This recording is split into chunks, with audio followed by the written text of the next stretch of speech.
My name is Dominic. I am from the House of Ruth, Maryland. I am a project coordinator there. And I'll introduce myself in a little bit more detail in a moment.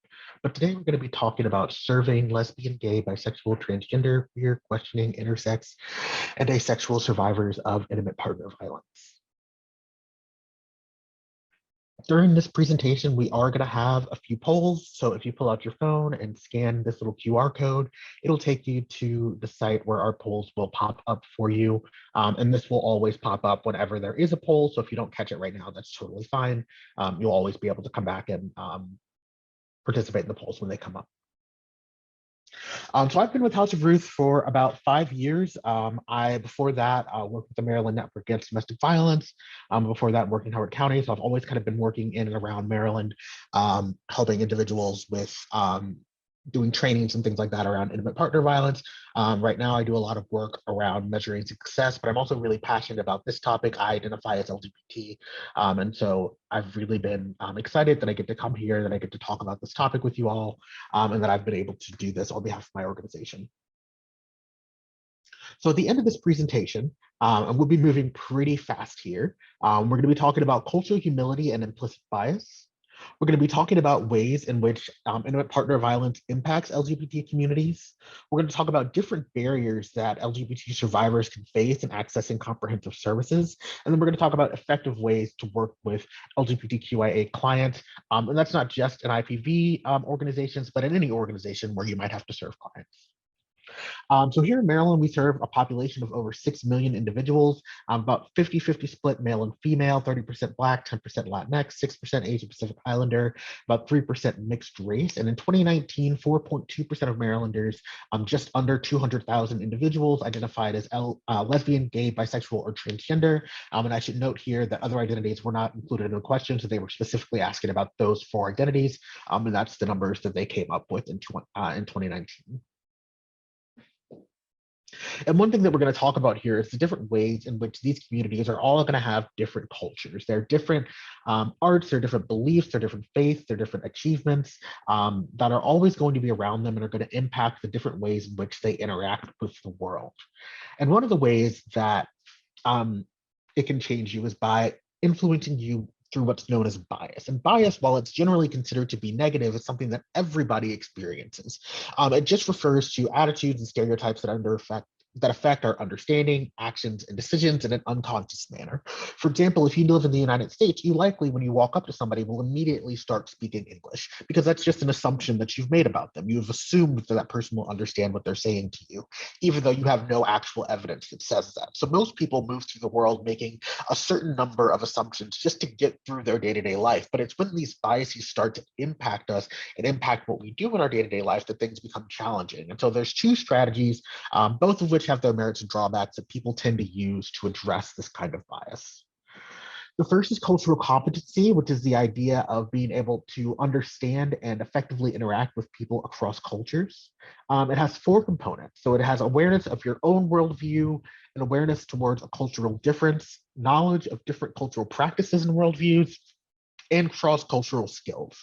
Essentially, what you're trying to do with cultural competency is learn as much as possible to become an expert in a culture that is not your own. In this way, it becomes effective in the sense that you can give somebody a book. You can give somebody a book, you can give them a list, you can give them vocabulary, you can give them sort of the general tools that they need, but there's always going to be an inherent limit if you don't actually understand the culture and if you don't really allow yourself to understand that there's going to be aspects of a culture that you won't understand and that the only way you're going to be able to work with individuals in that culture is to accept that the members of that community are the experts in that community. And so with that in mind, one of the first poll question we have is kind of what is cultural humility?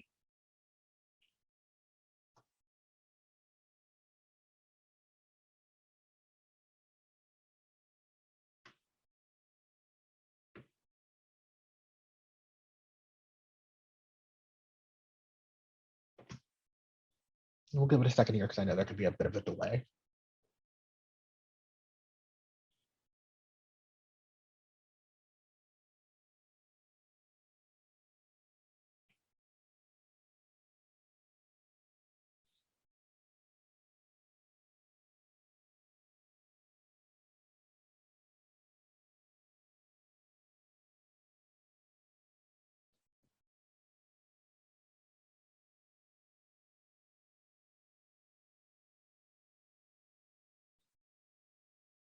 Good. Constantly learning about other cultures and acknowledging the limitations in your understanding.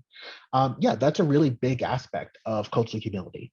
Um, Always trying to make sure that you are acknowledging your specific limitations because you have to be able to maintain a worldview that's other oriented. You have to be able to look at the world in a way that says, the way that I see the world, the way that I exist, isn't necessarily the right way. Um, it's a method, it originally started as a method of developing cultural competence without becoming overwhelmed with the complexity of stereotyping. So, what happened was a lot of people who were taking these cultural competency trainings or sensitivity trainings, things like that, they would often find that they found that there was so much information that people felt that they had to learn that they were now worried just about offending someone. That they now felt like because they had so much to learn, because they knew that there was so much they had to get learned, they felt like they couldn't actually engage. And these individuals found that they really couldn't do their jobs any better than before they had the training. And so cultural humility was really meant to step in to bring these three components in to sort of allow people to engage in a continuous process of learning. And so the three components are lifelong learning and critical self-reflection, recognizing and actively challenging power imbalances, and then also holding institutions accountable. And importantly, cultural humility is often really uncomfortable. It can be really hard to say, especially in a situation where you're supposed to be the expert, that you aren't the expert in any particular aspect of what it is you're doing, including the culture of your client. But the truth is that you cannot be an expert in every culture and that you have to sort of allow the people that you are working with and the people that you meet to fill in the blanks for you. And then, of course, we always want to keep in mind intersectionality, which is the idea that people aren't just one thing, right? People are going to be multiple cultures, and each individual is going to have their own individual mix of oppressions and privileges that's going to impact the way in which they move to the world. And one thing that we always want to keep in mind is to stay away from what's known as master status or primary potency. Essentially, this is once you figure out that somebody, for example, is LGBT, it doesn't necessarily mean that that's the most important thing about them, or it's not even necessarily the reason that they're coming to you for assistance, right? And so making sure that you're always still looking at the individual as somebody who is a complete person who has a variety of needs, thoughts, feelings, abilities, privileges, and backgrounds, and somebody who you're going to have to work with on that individual level. A lot of this is going to sound really familiar to a lot of people who've talked about trauma-informed care, and a lot of those same principles apply here. So we've got a few things just to kind of get started. In terms of language, we're not going to go through a ton of language pieces because, again, this is really more of a cultural humility training than a competency training. But there's a few things that are important to know. One is cisgender and transgender. Cisgender is an individual whose gender identity matches the gender that they were assigned at birth. Transgender, an individual whose gender identity is mismatched with the gender they were assigned at birth. Queer is an umbrella term, or generally not everywhere in this country or everywhere around the world, but the way that I will generally use queer and the way that it's used where I am from is that it's generally an umbrella term for individuals who don't identify as heterosexual or cisgender in some way, shape, or form. We'll also talk a little bit about heteronormativity and heterosexism. This is just the idea that people who are heterosexual, people who are straight are normal, and anything that isn't straight is somehow abnormal. And then there's also outing. This is something that's very specific to the LGBT community. Disclosing somebody's sexual orientation or gender identity without their consent. This can be really dangerous for individuals who are experiencing intimate partner violence in particular, because it not only exposes them to violence from their partner, but also violence from the general community, because as we all know, it's not necessarily safe to be LGBT and out everywhere. Now I'm going to pause for one moment. We're going to watch a short video on gender, gender identity, and sexual orientation. I just need to change my screen share and then we'll get started.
So as you just heard in that video, which I hope the sound and everything came through okay.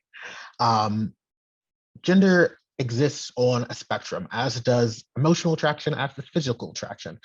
This is known as the gender unicorn. Um, and it is something that is put together by the Trans Student Educational Resources. I believe they're known as an alliance at the end. Um, and they have a really great way of representing how gender identity, gender expression, physical attraction, and emotional attraction are all different and independent aspects of an identity that all exist on their own spectrums. Um, so while these things can often be conflated, we have to keep in mind that they are all separate, they are all unique, and they are all individual. The next thing that we want to talk a little bit about is assumptions and biases. Assumptions, biases, and microaggressions. So these are sort of the three categories in which, the three categories in which assumptions are kind of broken down into. So those assumptions, those biases that we're using to move through the world, we already talked about one. We already talked a little bit about implicit bias, those subconscious attitudes and behaviors, those subconscious attitudes and perceptions that influence our behaviors.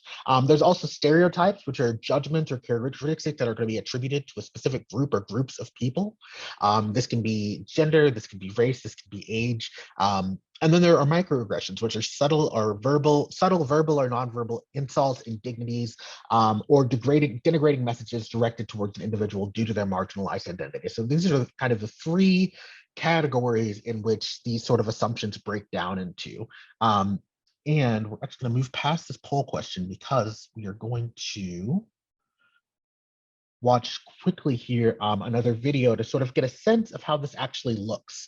And so we've talked a little bit about implicit bias and microaggressions.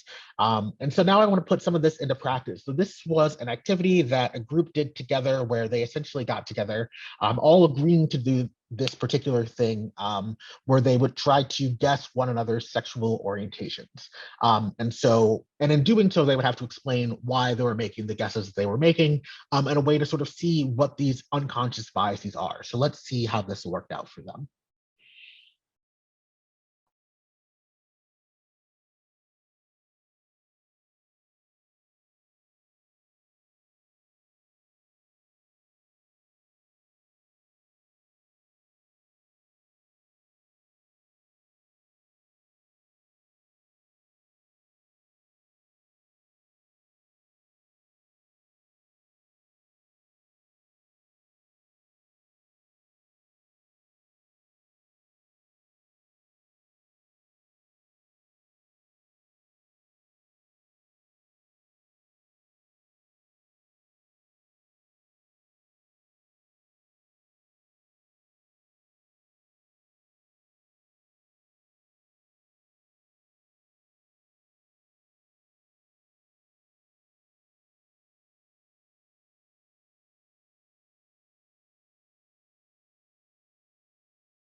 Someone saying there's no sound?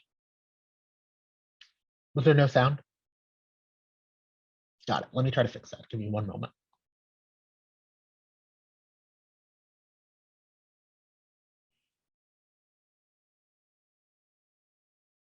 Usually girls who like girls have short nails, so it doesn't like, cut up there or do anything, like, so it's like easier.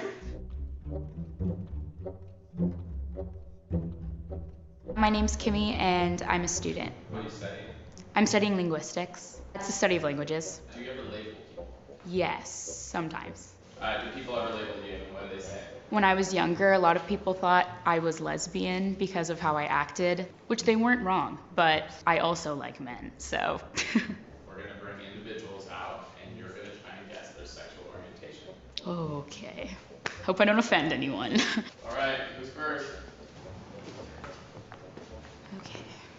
She looks like she's had a lot of experience in life, maybe dabbled in different people, types of people. You've gotten around. Is that what you're No, not like that. I mean, have sex, it's great, but Can you tell if someone is queer through their voice? sometimes straight girls are like stereotyped to have like really forward voices like this. But like if you're gay, then it's more like, I guess, masculine, so your voice sets back. What do you like to do? I like to cook, I like to hang out with people. I think she's lesbian.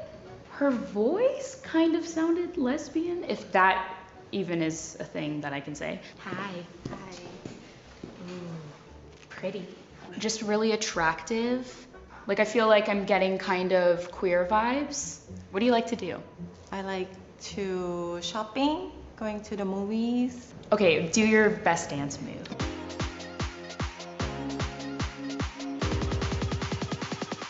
I'm gonna just say gay.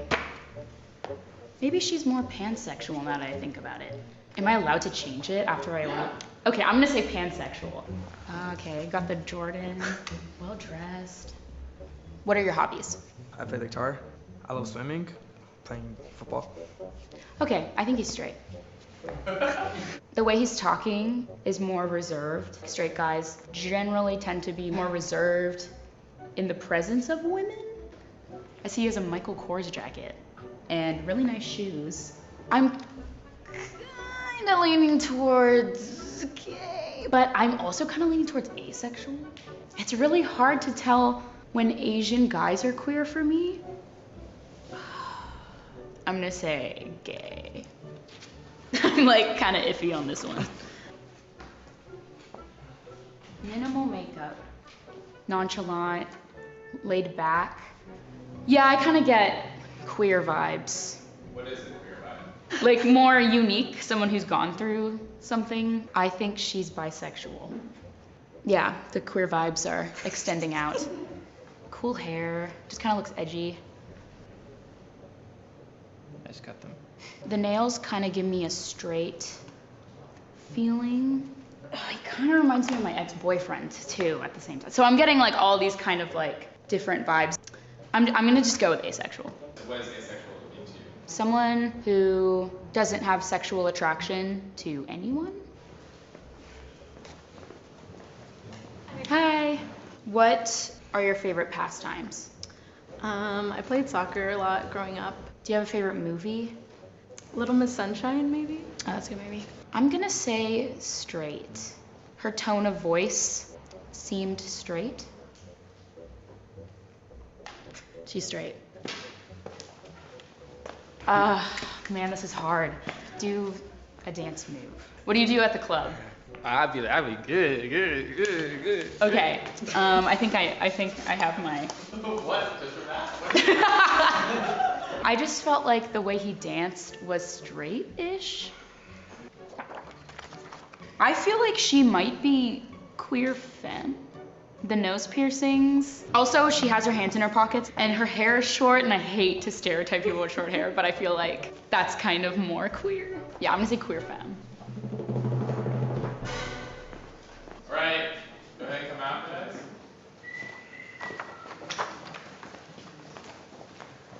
If I got you wrong, raise your hand. Oh, really? Oh my god, I thought I got all of them wrong. I'm queer or bi. Okay. Straight. Straight? Straight. I'm straight as well. What did I say? Asexual. I'm like, no. Okay, I'm surprised that I got the other ones right. What was your first impression when you guys saw her? Before you even said anything, I thought bisexual. Yeah, I thought she was bisexual. Really? Yeah. Wait, why? I have a lot of like gay and lesbian friends, and I thought you just gave that vibe. Like, It makes me happy that people, like, that's the impression I give off. That makes me happy. Thanks so much for watching. So first, thank you for letting me know that the sound wasn't working.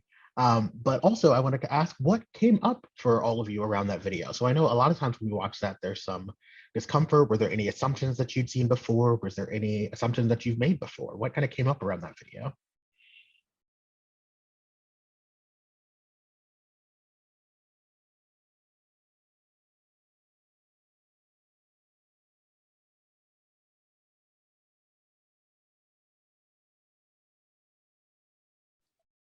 I think it's just like a good reminder of how much work we still need to do culturally to expand our conversations around sexuality, because I do think that a lot of people, whether or not they're in this experiment, do this on a regular basis, and judge people based on their gender presentation and their gender identity, and their sexuality and sexual orientation based on their physical presentation, which we know doesn't correlate, but I think that that's how most people still view it. So for me, it's just like a sign that we still have more work to do in terms of education and cultural understanding, and moving towards like seeing people for who they are and not judging them on their physical appearance to connect those things.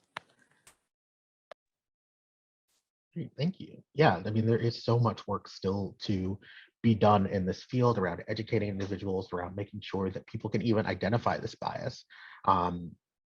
And certainly making sure that it doesn't impact us in the real world. I think a lot of people don't even necessarily realize that these are assumptions that they're making. But I think, and they do a number of these videos, and I think, and I've used a number of them in trainings, and people tend to find that they're not super outlandish, but they can be really difficult to hear out loud.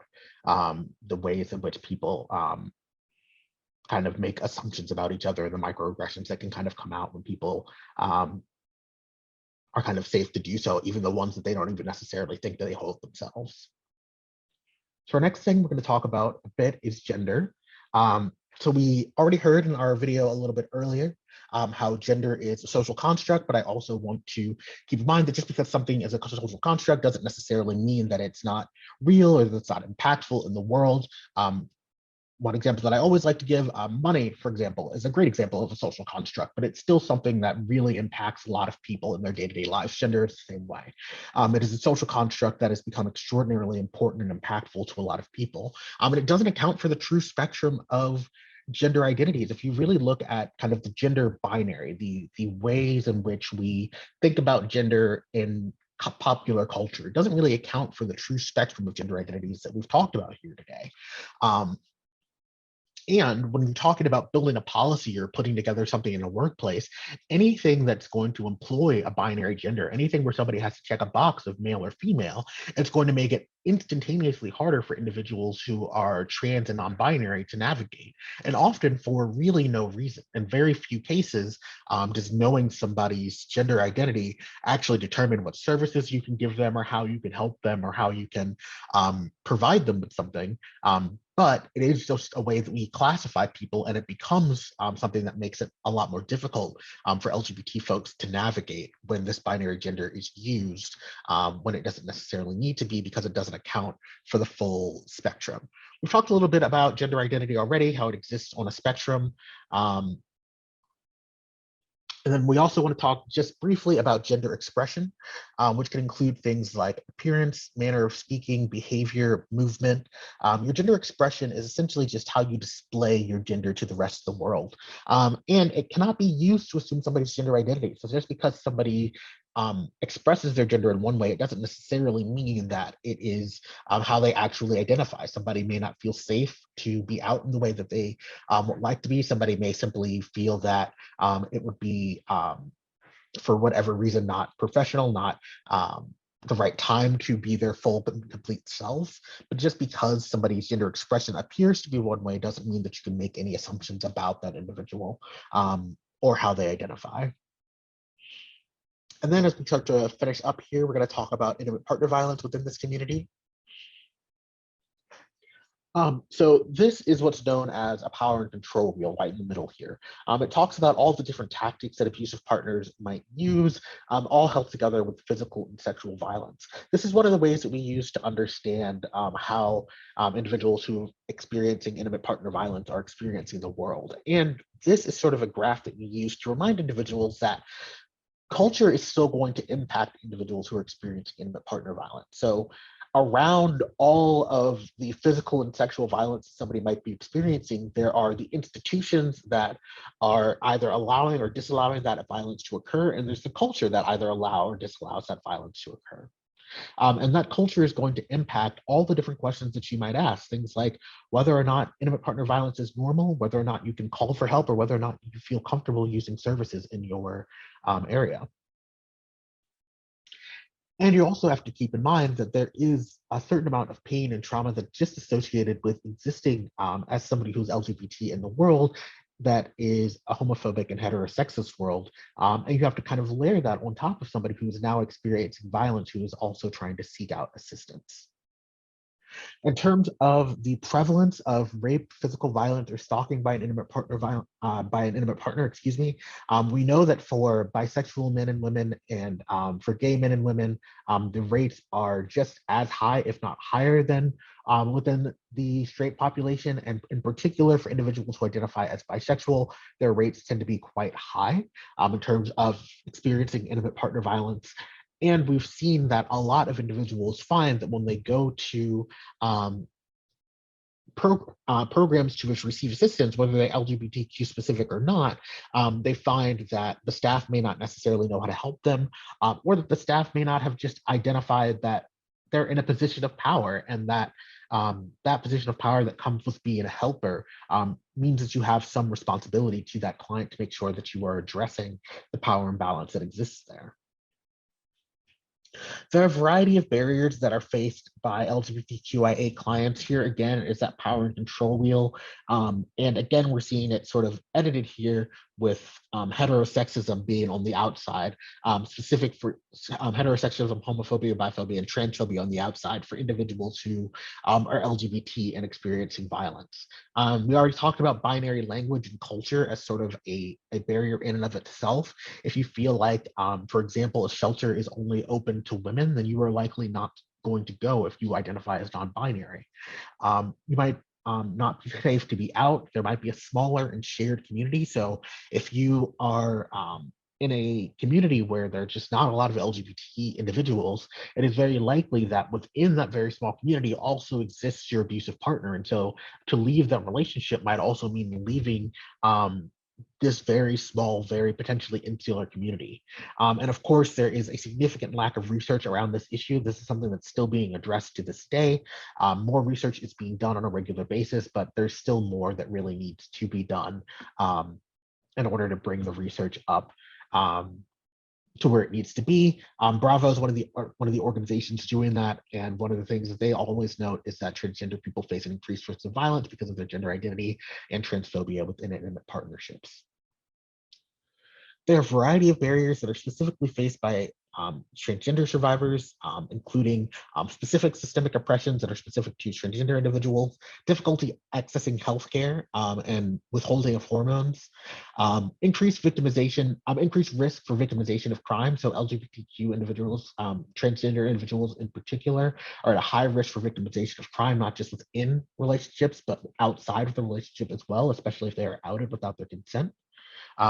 And then there's a lack of education and training, and that's often based on that lack of research that exists. In general, you're going to see things like isolation, which is going to inhibit full participation in society by LGBT individuals who are experiencing violence. You're going to see re-victimization by homophobic and transphobic responders, a lack of specific services and environments which force victims to educate the providers, which is why trainings like this are so important, so that you're receiving that education before you're actually put in that situation.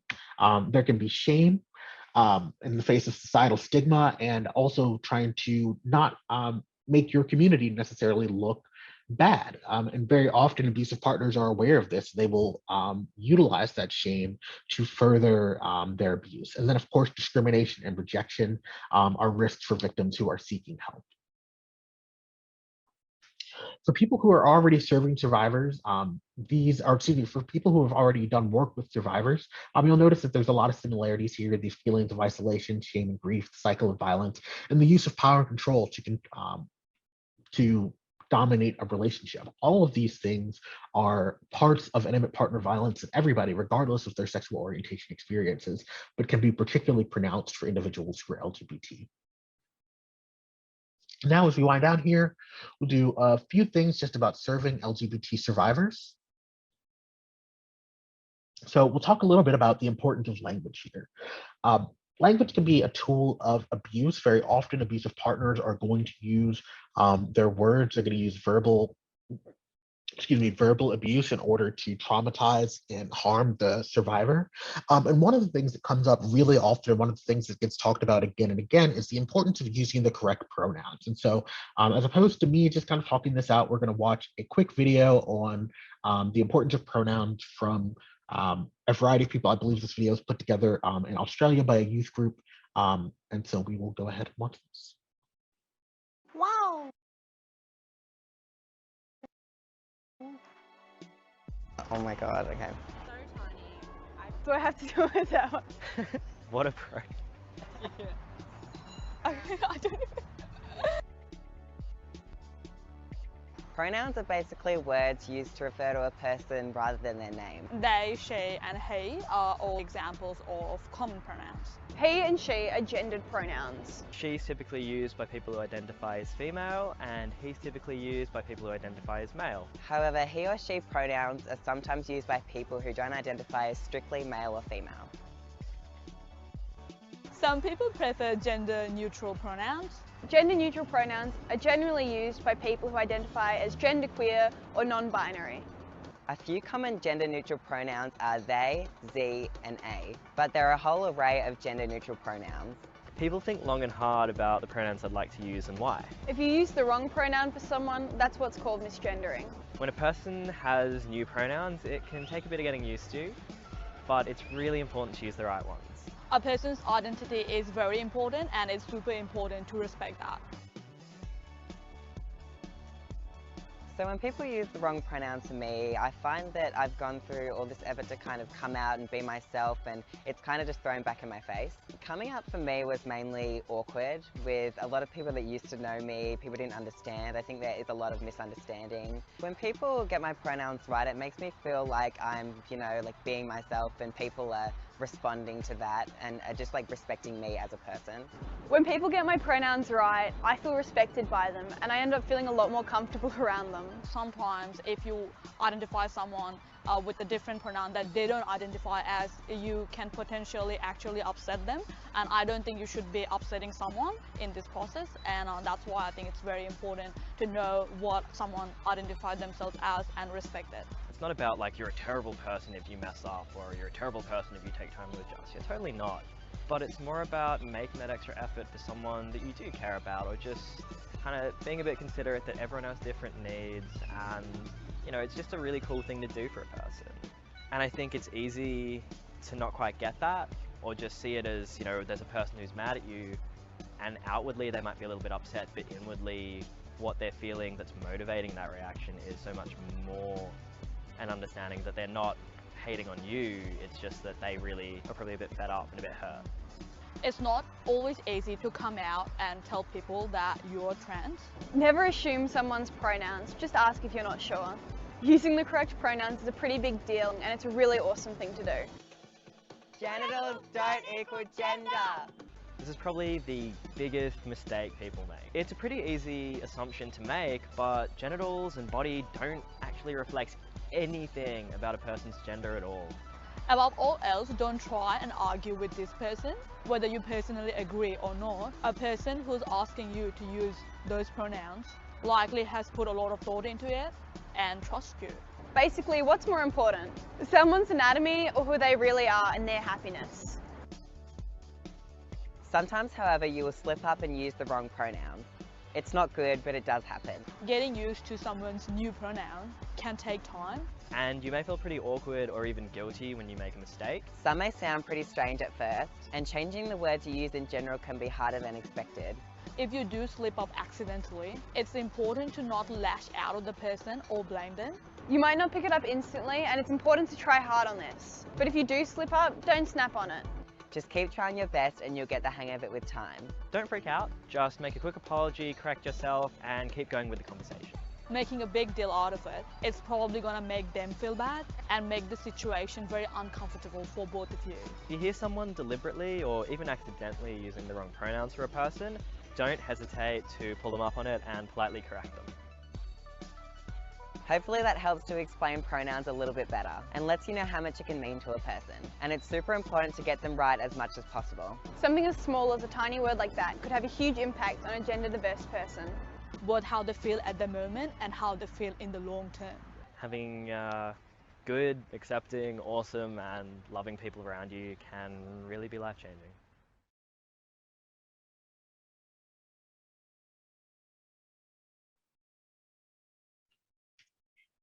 So language is one of those things that is something that everybody can work on and that can really make a huge difference, in particular for LGBTQIA survivors who are already trying to navigate difficult systems, are already navigating an extraordinarily traumatic situation.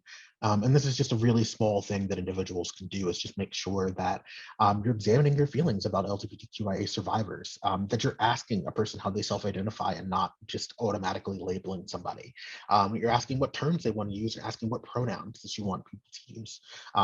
It's really easy to make sure that you have a system in which people are regularly asking for pronouns. If you are in a workspace or an educational space where that's not a normal question that people are asking, start working on changing that culture and just make it a normal aspect to ask what pronouns people use. You'll notice that a lot of people will include those in kind of Zoom meetings and things like that. And it's something that can be incorporated into a lot of different aspects of day-to-day life. Don't use gendered language as the default, and don't label anybody without their permission. Keep in mind that if you are providing assistance, that you are going to be holding power, that you're going to be a gatekeeper of resources that somebody actually needs, and that you're going to have processes in place that perhaps you understand that an external person won't. And so if you are providing assistance, keep in mind that you are holding power. And to kind of circle back to what we were talking about at the beginning, you also have to keep that humility in mind, that cultural humility in mind, and keep in mind that the client is always going to be the expert in their own culture, in their own gender, in their own sexual orientation, and that you always have to actively learn from your clients. And in doing so, hopefully you're able to identify and put aside any of your own harmful beliefs that potentially might get in the way of the high quality service that you might be trying to provide. For service providers, a lot of this is going to sound familiar, and that's because serving people, human services are just that. They're human services. They're meant to help everyone. And so a lot of the trauma-informed care, a lot of the considerations that we make for everyone as an individual are the same exact kind of things that we need to consider for LGBTQIA clients. You have to meet their needs as an individual because each person is going to have, as we talked about earlier, their own intersectional mix of privileges and struggles in their life. And there's no kind of cookie cutter way to do this for everyone. But whether or not you know it, you have worked with LGBTQIA individuals before. Whether or not you're aware of it, you have done it before and you can do it again. Remember that cultural humility is going to require vulnerability. That means you have to allow your bias to be checked and challenged. That means that you have to allow yourself to be wrong, and that you have to consider ways that you can reach out to the LGBTQIA community and meet them where they are.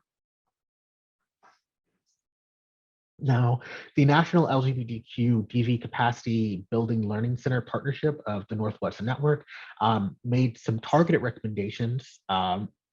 So one is improving privacy as a strategy to increase LGBTQ access to existing shelter programs and existing programming in general.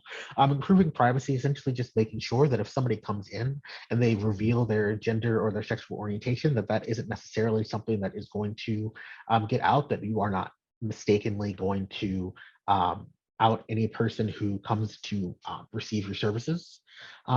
You also want to be looking to accurately and responsively collect sexual orientation and gender identity data. So after you've improved those privacy concerns and made sure that you can actually keep that information safe, the only way that the research is going to get done is if we're actually able to collect information. And so if we're able to do some of that research, if we're able to secure those databases and then able to do some of that research, we can actually start to see more targeted research come out directed towards the LGBTQ community in general because of that evidence base that they're put together. And then finally, compensate LGBTQ organizations for their expertise. A lot of organizations are going to reach out to local or national LGBTQIA partners and who are generally more than happy to help.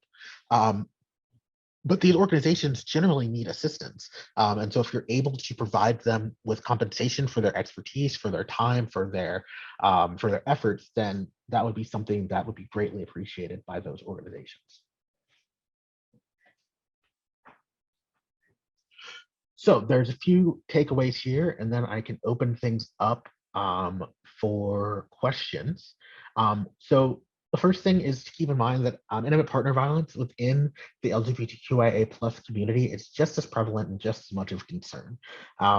There are, I think within every kind of community, there is somewhat of a belief that intimate partner violence happens in other communities, and that simply isn't true, or excuse, that simply isn't the way that it works. Intimate partner violence impacts every community, and so making sure that we are looking towards the LGBTQIA community with the knowledge that intimate partner violence is happening within that space. But there are going to be similarities and differences in the dynamic of the abuse and the abusive behaviors. And so there are going to be certain things that survivors who are LGBT are going to experience that all survivors experience. And there's going to be certain things that are specific to LGBTQIA survivors that they potentially won't share with their straight counterparts who are also receiving services. And there are additional barriers that the LGBTQIA community faces, including, excluding gendering various documents and organizations, including gendering your shelters. There's a variety of different barriers that can kind of impact somebody's ability to seek help and impact somebody's ability to get the assistance that they need. But even with that in mind, everybody can do something to be more inclusive. And so one of the reasons that we always are sure to include language in these particular trainings is because even though it can seem like something that is small, something like pronouns or just understanding what different terms might mean, it might seem like a really small thing, but it can make a really big difference to somebody who is experiencing trauma and is looking for assistance and now has at least one less thing that they have to explain to someone. And that can really go a long way to building trust and rapport. And then always keeping in mind that no matter somebody's background, no matter their biases, no matter your biases, nobody deserves to be abused. Nobody asks to be abused. And we can all do more to make this world a safer place for everyone. So with that, I can kind of open it up for questions.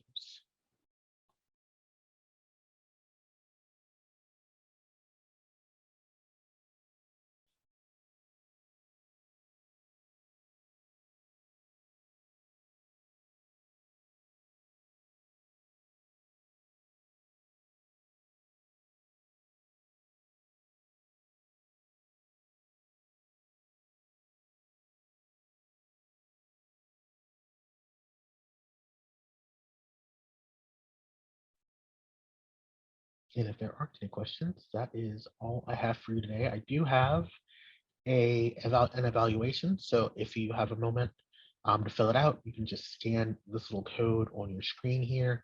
And even if you're somebody who is watching this recording in the future, you can still do this little scan here, and it'll take you right to the evaluation. That really helps us to maintain high quality trainings and helps us because we do go through all the feedback. So please be sure to provide that if you can, and thank you for your time. Actually, I did have a question, Dominic. I was just wondering how it, or if there's any suggestions for supporting BIPOC queer survivors in particular. Like, what are some of the tools that we might want to think about for that particular population?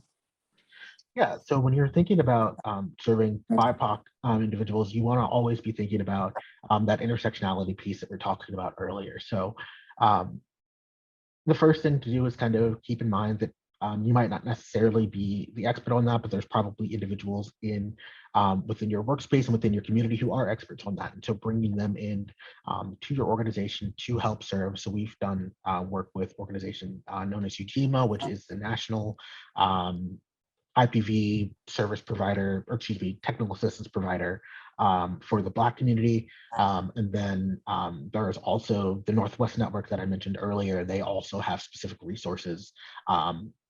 They have ones, I believe they have ones for BIPOC individuals, ones for Latinx individuals, and ones for immigrants as well. Thank you. Mhm.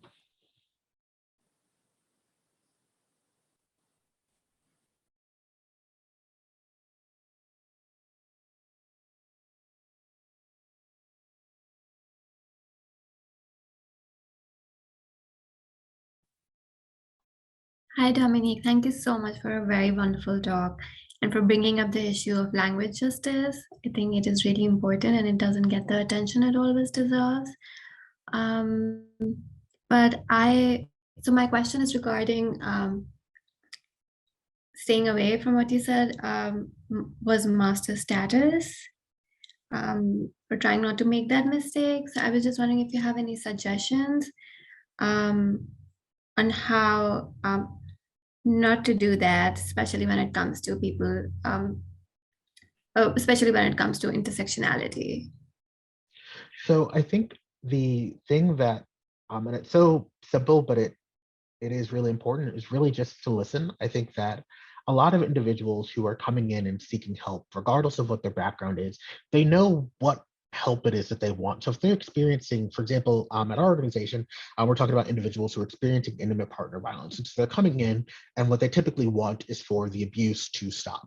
And whether that means that they need to get into shelter, whether that means that the abusive partner has to go to abuse intervention, whether that means that they need to get a protective order, they have a specific want, and it's about focusing on what did they come in, what did they ask for, not what do you think they need based on what their background is. And so making sure that you know about these barriers and that these barriers exist, but that when it comes to an individual client, that you're always focused on what did this client ask for, what did this person ask for, why are they here and seeking assistance, not why do I think, or what kind of assistance do I think they need, but what kind of assistance they actually ask for. Because also it's not even just kind of necessarily what's going to be most impactful to them, but it's also, excuse me, the thing that might be most impactful to them might not necessarily be the thing that they want done. So for example, a lot of clients who have children, maybe for a lot of people when they come in, the first thing they might think is, you're experiencing homelessness and you're experiencing abuse and you have children. And you're thinking that I want to make sure that we solve the homelessness first. But this person might just be thinking, I'm not worried about my homelessness. I'm worried about my child's homelessness. And if you can solve that, I don't really care what's happening with me. We have a lot of clients who are in that situation where a lot of times what they're saying is, if you don't get to a place where my children are safe, then I'm not going to accept any of your other assistance, even if that means taking it step by step and saying, okay, here's how your children are safe. Now let's immediately jump into how are we going to make sure you're safe, and making sure that you're listening to what the client wants. Does that answer your question? Awesome.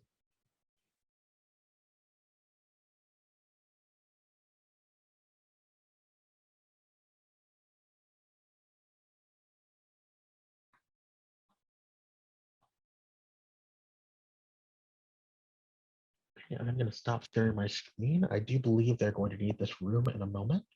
And if there's no other questions, I'm going to go ahead and log out. But thank you so much for joining me.